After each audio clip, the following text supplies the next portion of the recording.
오늘 이 새벽에 함께 보실 말씀은 신명기 20장 10절에서 18절 말씀까지입니다.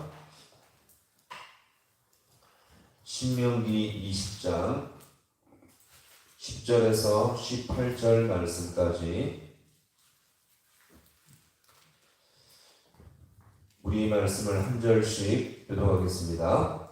내가 어떤 성읍으로 나아가서 치료할 때에는 그 성읍에 먼저 화평을 선언하라. 그 성읍이 만일 답답하기로 회답하고 너를 향하여 성문을 열거든 그 모든 주민들에게 네게 축복을 바치고 너를 섬기게 할 것이요. 만일 너와 화평하기를 거부하고 너를 대적하여 싸우려 하거든 너는 그 성읍을 에워쌀 것이며 내 하나님 여호와께서 그 성읍을 내 손에 넘기시거든 너도 칼날로 그 안에 남자를 다 죽이고 너는 오직 여자들과 유아들과 가축들과 성읍 가운데 있는 모든 것을 너를 위하여 탈취물로 삼을 것이며 너는 내 하나님 여호와께서 내게 주신 적군에게서 빼앗은 것을 먹을지니라. 내가 네게서 멀리 떠난 성읍들 곧 이미 민족들에게 하지 아니한 성읍들에게는 이같이 행하거니와 오직 내 하나님 여호와께서 내게 기업으로 주시는 이 민족들의 성읍에서는 호흡 있는 자를 하나도 살리지 말지니 곧 대족속과 아모리 족속과 가나안 족속과 스리 족속과 히위 족속과 요셉 족속을 내가 진멸하되 내 하나님 여호와께서 내게 명령하신 대로 하라. 18절 다시 봅니다. 이는 그들이 그 신들에게 행하는 모든 가증한 일을 너희에게 가르쳐 본받게 하여 너희가 너희의 하나님 여호와께 범죄하게 할까 함이니라. 아멘. 할렐루야. 오늘 이 새벽도 살아계신 주님의 은혜와 도우심을 받아 살 수 있기를 간절히 소망합니다. 오늘 이 20장은요 이스라엘 백성이 가나안 땅으로 진군해서 이 대적들에 대해서 어떻게 행할 것인지를 여기서 말씀하고 있습니다. 이것은 분명 이방인들의 이 전쟁 방식과는 달라야 한다는 것을 여기서 말하고 있죠. 사실 당시 주변 나라들의 생각, 이방인들의 이 전쟁에 대한 생각은 어떻습니까? 전쟁은 숫자와 군사력으로 이긴다고 생각했습니다. 사실 이것이 합당하죠. 그러나 이스라엘 백성의 이 전쟁의 승리는요 숫자와 군사력으로 보는 것이 아니고요 좋은 환경과 여건에 달려있지 않고 하나님께서 함께 하심으로 전쟁에서 이길 수 있다는 것을 여기서 한결같이 가르쳐주고 있습니다. 자, 그리고 너희가 정말 나중에 가나안 땅에 들어갔을 때 이 사실을 굳게 붙들라. 성도가요 말씀을 붙들 때에 승리할 줄로 믿습니다. 자, 그럼 오늘 이 본문에서 구체적으로 실제적으로 이스라엘 백성이 전쟁을 할 때에 하나님께서 제시한 첫 번째 원칙이 무엇입니까? 바로 그 성을 먼저 침략하지 말고 평화를 선언하라. 이것을 여기서 말씀하고 있죠. 자, 이 본문의 말씀, 자 10절 말씀, 자 함께 보겠습니다. 10절, 자 시작. 내가 어떤 성읍으로 나아가서 치료할 때에는 그 성읍에 먼저 화평을 선언하라. 아멘. 자, 먼저 무엇을 선언하라?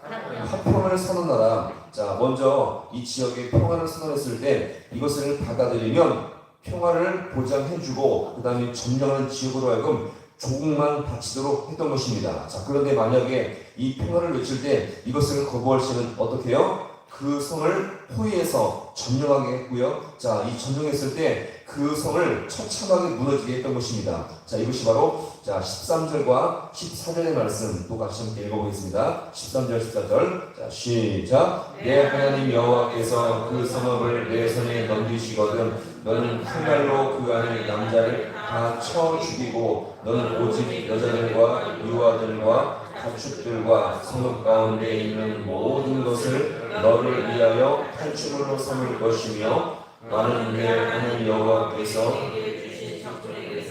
빼앗은 것을 먹을지니라. 아멘. 자, 그럼 이렇게 이들이 처참하게 무너지게 되는 그 원인이 무엇입니까? 하나님께서 주신 평화의 기회를 무시했기 때문에 그런 것입니다. 자, 근데 또 두 번째 원칙이 있습니다. 이것은 뭐냐면 점령하는 지역이 가깝냐 멀리 있느냐 따라서 처리 방식이 달랐습니다. 자, 이 점령하는 이스라엘 백성이 점령하는 이 지역이 멀리 있으면 방금 읽은 것처럼 평화를 선언하고 이것을 거절하면 점령하게 된 것이고요. 만약에 점령할 지역이 가까이 있으면, 이스라엘 백성 가까이 있으면 이제 숨쉬는 것들까지 다 무자비하게 죽게 했던 것입니다. 이것이 바로 오늘 16절의 말씀 함께 같이 볼게요. 16절 말씀. 자, 시작. 오직 내 하나님 여호와께서 내게 기업으로 주시는 이 민족들의 성읍에서는 호흡이 있는 자를 하나도 살리지 말지며. 아멘. 자, 그렇죠? 성읍이 멀리 있으면 좀 자비를 베풀고요. 그 성읍이 어때요?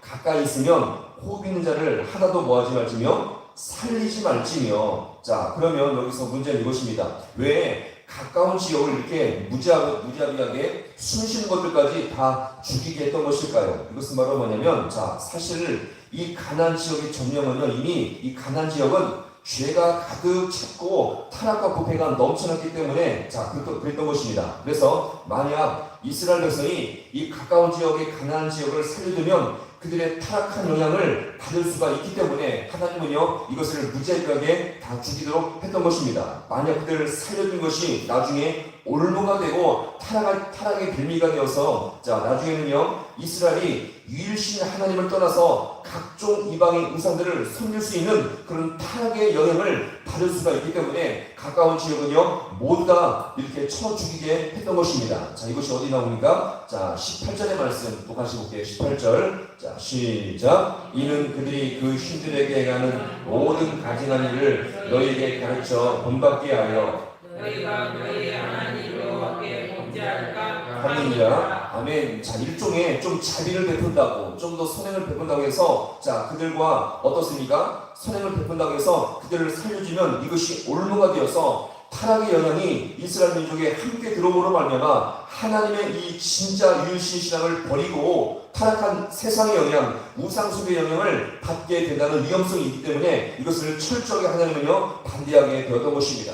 자, 그러면 여기 보세요. 자, 그러면 여기서 보세요. 우리가 중요하게 볼 것은요, 성도의 삶은, 자, 우리 일상 속에서 단지 친절한 행실과 자비를 베푸는 것으로서 우리가 성도의 삶을 이것을 기준으로 삼지 마시고요. 더 중요하게 여기는 것은 하나님의 백성의 거룩한 정체성을 유지하는 것이 훨씬 더 중요하게 된다는 것입니다. 그냥 남들에게 좀 몇 가지의 친절, 몇 가지의 선행, 몇 가지의 착한 행실을 베푸는 것이 성도의 마땅한 본분이 아니라 하나님의 거룩한 정체성을 유지하는 것이, 진실한 은혜, 거룩한 정체성을 유지하는 것이 성도의 본분임을 여기서 우리가 볼 수가 있는 것입니다. 따라 우리 오늘은요, 이 거룩한 백성의 정체성을 유지하기 위해서 좀 무엇인가 이렇게 무자비해 보이지만 가까운 민족은 오늘 이 부분에서 다 죽이도록 했던 것입니다. 자, 그럼 이것을 통해서 우리가 볼 수 있는 영적 교훈은 무엇입니까? 성도는 모든 자들에게 친절하고 겸손하고 자비를 베푸는 것이 중요하지만 그보다 먼저 중심이 뭡니까? 하나님의 거룩한 정체성이 없으면 잠깐 보이는 친절과 겸손도 의미가 없다는 것입니다. 따라서 지금 내 신앙을 남들에게 좀 더 친절하게 자비를 베풀고 좋은 일을 행하는 이것으로 우리의 영적 정체성을 우리가 갖지 마시고요. 더욱더 주님 앞에 주님과의 친밀한 관계, 영적인 소통, 주님 앞에 거룩한 영향력이, 거룩한 의미가 내 속에 있느냐, 이것을 우리가 성도의 거룩한 정체성으로 항상 기준을 삼을 수 있기를 간절히 소망합니다.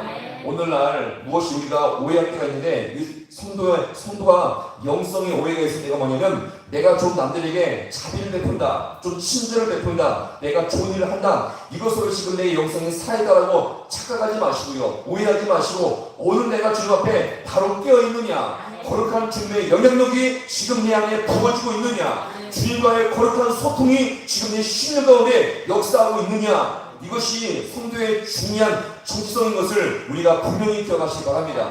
그래서 우리는 성도에게 삶 속에서 그냥 먼저 친절과 배려보다 더욱더 중요한 것은요, 성도의 정체성을 유지하는 것이 더욱더 중요하다는 것을 여기서 우리가 볼 수가 있는 것입니다. 이 거룩한 정체성에서 너희는 세상의 빛과 소금의 사명을 잘 감당할 수가 있다는 것을 여기서 우리가 볼 수가 있는 것입니다. 따라서 오늘 우리는요, 이 교회도 사회적으로 단지 어렵고 힘든 자들을 돕고 섬기고 나눠주는 이것도 필요하겠지만 먼저 하나님의 거룩한 은혜와 인재를 경험하는 것이 우선임을 우리가 잘 기억하시고요. 매 순간순간마다 우리 성도의 심령 가운데 주님 오늘도 나에게 거룩의 빛으로 역사하여 주시옵소서, 하나님의 교회가 은혜와 거룩한 진리 가운데 껴있게 주님께서 역사하여 주시옵소서. 우리의 신령과 하나님의 교회 안에서 거룩한 성도의 영향력을 우리가 함께 먼저 공급받음으로 말미암아 이 세상에 진정한 빛과 소금의 역할을 감당할 수 있는 우리 모두가 될 수 있기를 주님의 이름으로 간절히 축원합니다. 기도하시겠습니다.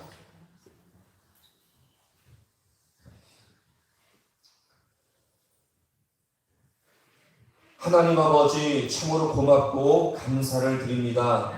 단지 우리가 이 세상에 친절과 자비와 착한 일을 베풀기 때문에 아직 내 영성과 내 믿음이 깨어있는 것이 아니라 먼저 주님 앞에 거룩한 빛, 말씀의 진리가 부어지고 역사함으로 말미암아 하나님의 거룩한 성도의 삶을 살아갈 때에 이것이 바로 가장 우선적인 거룩한 백성의 정체성임을 이 시간 믿습니다. 하나님 아버지, 이 새벽에 우리가 아버지 하나님 이 말씀의 원리를 마음에 깊이 새김으로 말미암아 아버지 하나님 어두워져가는 이 세상 속에서도 하나님 앞에 거룩한 성도의 삶을 살아갈 수 있는 우리 모든 주의 성도들 될 수 있도록 주님께서 함께하여 주시옵소서. 이 새벽에 온가 주님 앞에 이 시간 아버지여 간절히 구합니다. 우리에게 거룩의 은혜가 부어지게 주님 역사하여 주시옵소서. 말씀을 통해서 주님을 닮아갈 수 있는 거룩의 삶이 아버지의 실제로 있도록 주님께서 우리 모두를 붙드시고 우리 가운데 인도하여 주셔서 이것을 통해서 아버지 하나님 우리가 아버지여 이 세상에 가증하고 타락한 아버지여